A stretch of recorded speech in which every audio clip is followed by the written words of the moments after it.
Good afternoon. My name is Matthew Padilla. I'm a military legislative assistant for Senator Tom Udall. The senator is back in New Mexico right now, and he's meeting with a lot of families and veterans throughout this weekend as we honor those who have served this Veterans Day weekend. And of course, not only is it Veterans Day weekend, today is the Marine Corps' birthday. So big Semper Fi and happy birthday to the Marine Corps as well. I have some prepared remarks from the senator, then I'll kind of move on and discuss a couple things from kind of my perspective as a staffer, as we've been involved with the burn pits issue. Thank you for inviting me to share a few words with you this Veterans Day weekend. I regret that I am unable to be with you in person as we pay tribute to the men and women of our armed services and as we work to honor the debt of gratitude we owe our veterans. Last year I introduced S-1798, the Open Burn Pits Registry Act, with Senator Bob Corker from Tennessee. Representative Todd Akin introduced it in the House. We introduced this legislation in a bipartisan fashion because we firmly believe that caring for our veterans is not a partisan issue.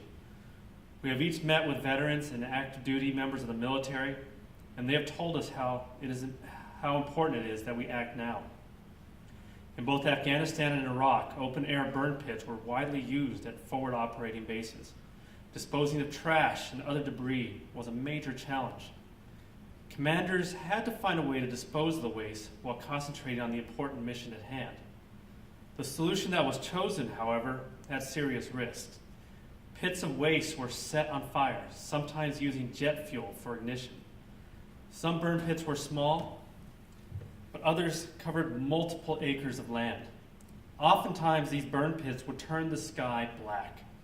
At Joint Base Balad, Iraq, over 10 acres of land were used for burning toxic debris. Sitting in the audience today is Master Sergeant Jesse Baca, a member of the New Mexico Air National Guard, and his wife, Maria. Master Sergeant Baca was stationed in Balad, Iraq, and exposed to burn pits. His journey to be here today was not easy. He has battled cancer, chronic bronchiolitis, chemical-induced asthma, brain lesions, TBI, PTSD, and numerous other ailments. Maria has traveled that difficult road with him. They know firsthand the suffering caused by burn pits and the need for answers. It is because of them and so many others like them that we are here today. Not only am I thankful for their service to our country, but I am so impressed and inspired by the work they have done to bring attention to this important issue. My office began our work on this issue because Jesse and Maria and numerous other families affected by burn pits had the courage to speak about their challenges. Numerous studies, including studies from the Department of Army, have confirmed the dangers posed by burn pits. In a memo from 15 April 2011, Environmental Science Engineering Officer G. Michael Pratt wrote an air quality summary on Bagram Airfield. And I would include it here just as a quote. Referring to the burn pits near Bagram Airfield, he said there was, quote, potential that long-term exposure at these levels may increase the risk for developing chronic health conditions such as reduced lung function or exacerbated chronic bronchitis, chronic obstructive pulmonary disease, asthma, arteriosclerosis, or other cardiopulmonary diseases, unquote. Many of our service members are coming home with these symptoms, and we must ask the question, how do these burn pits impact the health of our returning heroes? Above all, as we consider the price our veterans have paid, the burden they have borne, we must remember the gratitude we owe them. Our veterans honored their commitment to our nation. We must honor our commitment to them. Congress has a solemn obligation to ensure that veterans receive the benefits they have earned and support they deserve. This is why I have worked to introduce the Burn Pits Registry Act to help our veterans exposed to environmental hazards in Iraq and Afghanistan. It is our moral responsibility and the one that we should all be proud to shoulder for the men and women who sacrifice so much for our safety and our freedoms. Sincerely, Tom Udall, United States Senator. As Senator Udall's military legislative assistant, I have been working closely with the Bacas and other families impacted by the toxic burn pits used in Iraq and Afghanistan. I can tell you that for Senator Udall, ensuring that our veterans are given the care they deserve is still a work in progress, but an obligation he takes very seriously. We have made great strides to ensure that our veterans have the medical care that they require. But as we have met with our returning troops, such as Master Sergeant Baca, it became very clear that more needed to be done. How Senator Udall became involved with the burn pits issue is, in my opinion, a great example of how our system is supposed to work.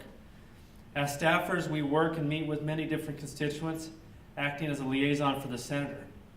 In 2011, we learned from other staffers in our state that there was a family in Albuquerque who was dealing with health problems, which they believed were caused by burn pits.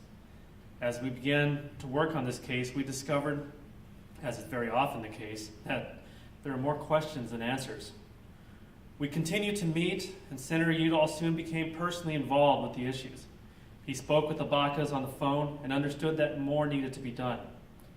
That was why we teamed up with Senator Bob Corker and Representative Todd Aiken and a bipartisan coalition to introduce the Open Burn Pits Registry Act. Today, we are on the verge of making this legislation a reality. At the staff level, we have worked with the Veterans Affairs Committee and the advocates to push the legislation forward.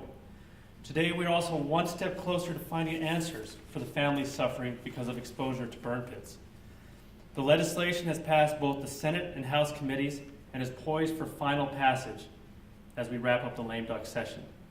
While we would like to take credit, I think it is safe to say that most of the credit, the vast majority of it, belongs to groups such as the Sergeant Sullivan Center, Burn Pits 360, the numerous families and veterans who have made their voice heard in the United States Congress.